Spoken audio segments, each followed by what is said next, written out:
মেহরবানি করে দোয়া করে তাই আল্লাহ যেন আপনাদের মাধ্যমে আমার মাসুম বাচ্চার সুস্থ বিচারের আল্লাহ ব্যবস্থা করে দেন।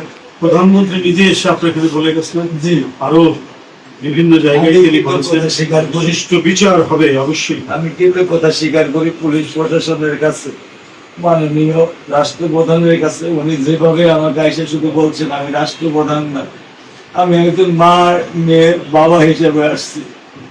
আমি বলছিলাম স্যার আপনার আসতে অনেক কষ্ট, অনেক প্রটোকল, অনেক কিছু, স্যার আমি আপনার কাছে আসি, আপনি যা বলতে চান আমি শুনবো।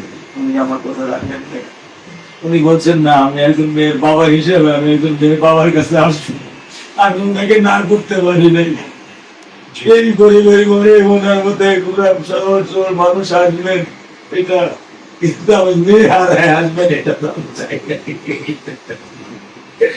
আমার মেয়ে হারায় উনি আমাকে জানবেন, আমি তো এটা চাই না। আমি গরিবে হারাতেছি, কিন্তু আমার বুকে আমার পয়সার ধন, আমার মালিক, আমার বাবা। ওরে স্যার আমি একটা মিনিট থাকতে পারতাম না। 8টা বাজলে ফোন দেওয়া শুরু করতো, বাবা তুমি কখন আসবা, বাবা কখন আসবা, কেন মা, আমি বারান্দায় তাকায় দেখবো বাবা তুমি আসবা, আমাকে নিচে নিচে নামাই একটু ঘুরাবা। আমি কখনোই ওকে একা ছাড়তাম না, কখনো আমি ওকে একা ছাড়তাম না। কিসমত ছিল আমার বাচ্চা। আল্লাহ মন শক্ত ভাষা নাই, আপনাকে সান্ত্বনা দেওয়ার ভাষা নাই। আল্লাহ শক্ত থাকা আল্লাহ আপনার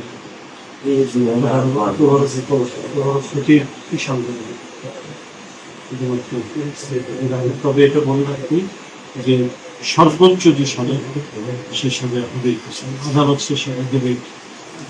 সরকারের যে যা ন্যায় সংগত সেটা আল্লাহ অবশ্যই আমার মেয়ে কয়জন ছেলে মেয়ে কথা আমার রামেশ রাইসা রাইসা বাবা সালাম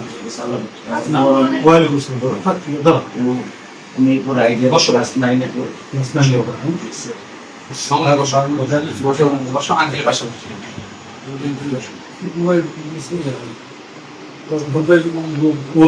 ছিলেন কোন ক্লাসে বড় বাবা এখন 9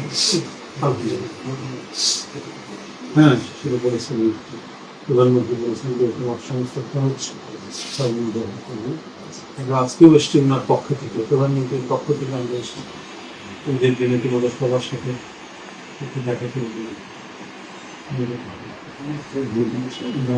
মন শক্ত করে পড়াশোনা করে যাও, কোনো চিন্তা করো না, পড়াশোনার সব দায়িত্ব প্রধানমন্ত্রী বলেছেন, কোনো চিন্তা করো।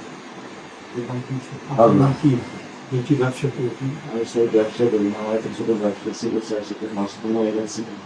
পরবর্তীতে আমার বন্ধু একটা ম্যান পাওয়ারের ব্যবসা আছে, জি সেখানে সারা চাকরি করতেছে।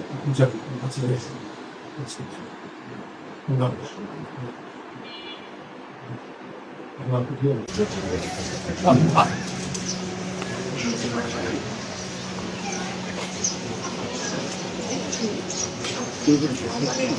Oh yeah.